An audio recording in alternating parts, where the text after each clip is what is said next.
Good morning UP लेखपाल और UP SI के साथियों। दोस्तों, मैं एडवोकेट दुर्गेश दुबे एक बार फिर से अपने वीडियो के माध्यम से आपके समक्ष हूँ और आपको एक बहुत ही बड़ी अपडेट देना चाहता हूँ। जैसे कि कल रात में ही करीब 7:30-8 बजे के बीच में एक अपडेट निकल के आई। रात को वीडियो बनाना नहीं सही समझा मैंने सोचा सुबह सुबह वीडियो बना के आपको इस बारे में इन्फॉर्म करूँगा, जो कि खासकर यूपी लेखपाल की जो आपकी परीक्षा हुई थी और जो उसमें धांधली हुई थी उससे संबंधित है। प्लस इसके बाद जो यूपी एसआई के बारे में भी कल एक न्यूज़ निकल के आई है, जैसे कि ट्रेनिंग और भी मतलब एक दो अपडेट हैं, उसके बारे में आपसे बात की जाएगी इस वीडियो में। दोस्तों, जो भी नए दोस्त लोग मेरे इस चैनल द्वारा जुड़े हों, अगर उन्होंने सब्सक्राइब ना किया हो मेरा चैनल तो प्लीज़ इसे सब्सक्राइब कर लीजिएगा। आगे भी आपको सबसे पहले मैं अपडेट देता रहूँगा। आइए दोस्तों, समय ना खराब करते हुए सीधे मुद्दे की बात करते हैं। दोस्तों, पहली बात तो लेखपाल की जो मैं करने जा रहा हूँ, आपको मालूम चला होगा कल एसटीएफ ने एक बड़ा ही जिसे कहा जाए सराहनीय कार्य किया है।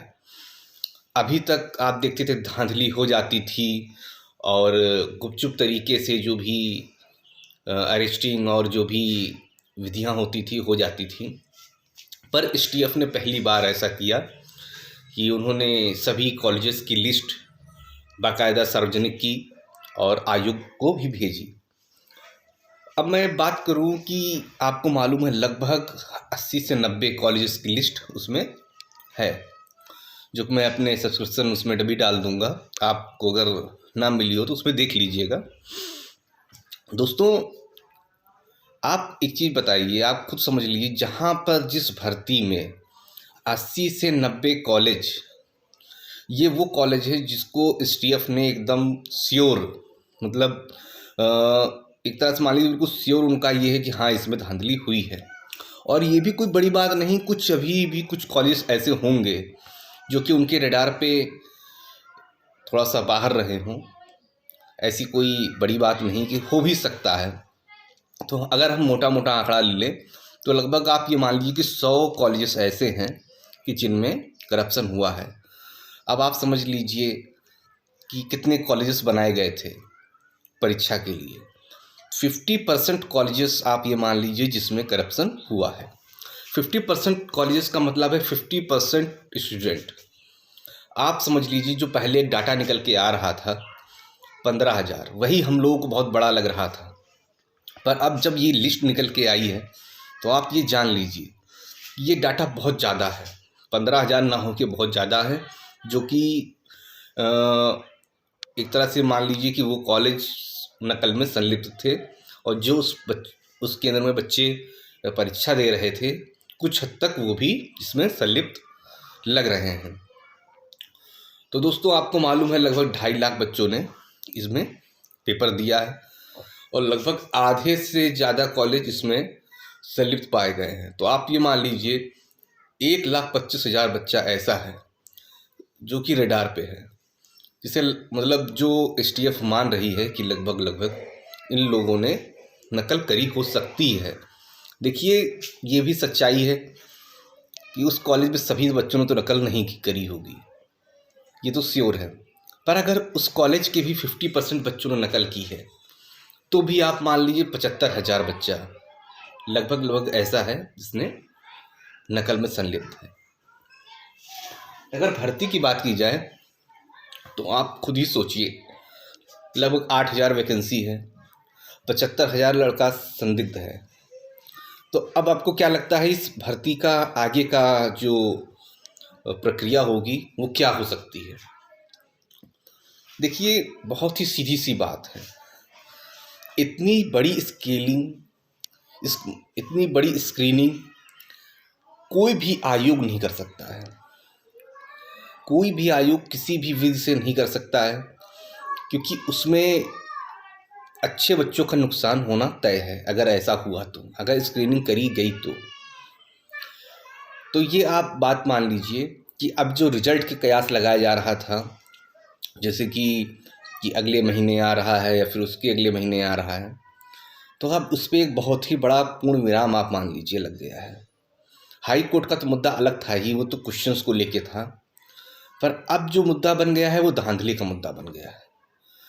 धांधली हुई है, वो भी इतने बड़े पैमाने पे हुई है, और एसटीएफ द्वारा बहुत ही सराहनीय कार्य करके उन्हें पकड़ा भी गया, उनका डाटा इकट्ठा किया गया, उनको सार्वजनिक उनके कॉलेजेस के नाम किए गए।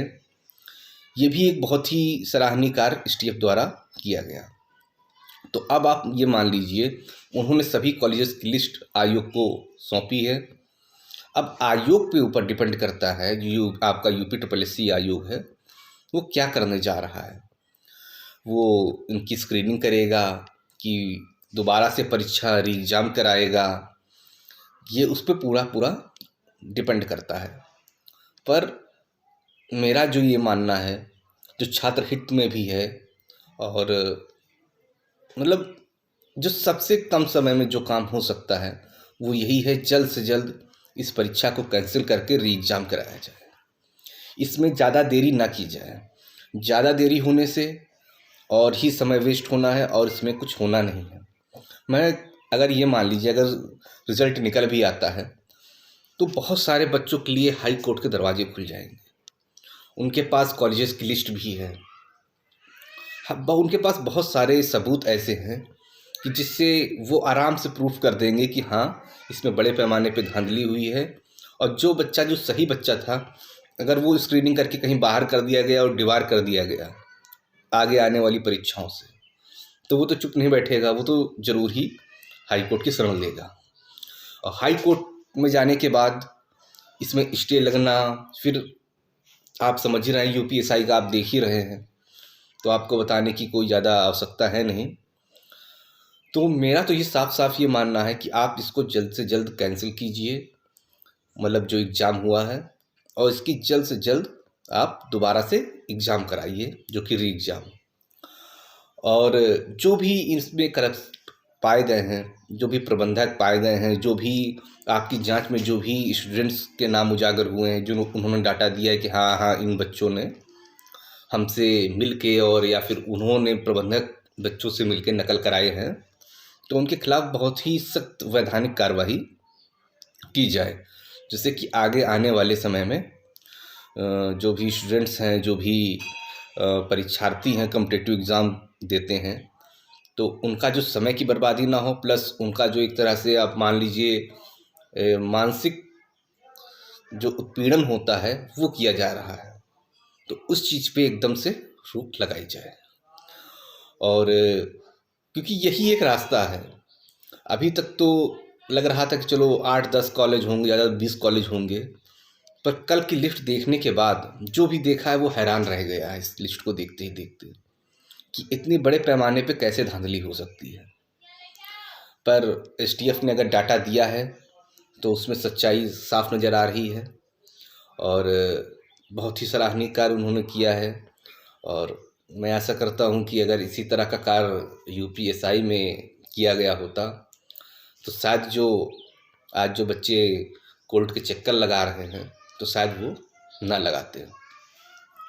पर चलिए ठीक है, जो भी हुआ, जिस भर्ती में हुआ वो सही हुआ, और अच्छा वैधानिक कार्यवाही की जा रही है। और ये एक सरकार के लिए भी उपलब्धि ही समझिए कि उनकी जो पुलिसिंग एजेंसी जो STF है, स्पेशल टास्क फोर्स जो होती है, उसने मतलब उनकी छवि को सुधारने का काम किया है। दोस्तों ये तो बात रही आपके लेखपाल की, और आगे मैं बात करता हूँ जो UPSI के बारे में। देखिए आज भी आपने पेपर में देखा होगा कि 4-5 लोग पकड़े गए हैं। मतलब धीमे धीमे सभी जो भी नकल माफिया और नकल से संबंधित, स्कैम से संबंधित जो भी लोग हैं वो इसमें पकड़े जा रहे हैं। उसके बाद भी भर्ती बोर्ड रुकने को तैयार नहीं। अब इसका कारण या तो भर्ती बोर्ड ही जाने कि क्या हो सकता है। आपको ये भी मालूम होगा कि कल एक नोटिस वायरल मतलब हुई है, जिसमें साफ साफ बताया गया है कि मतलब जनवरी से लोग ट्रेनिंग पे जा रहे हैं जो कि सेलेक्टेड बच्चे हैं।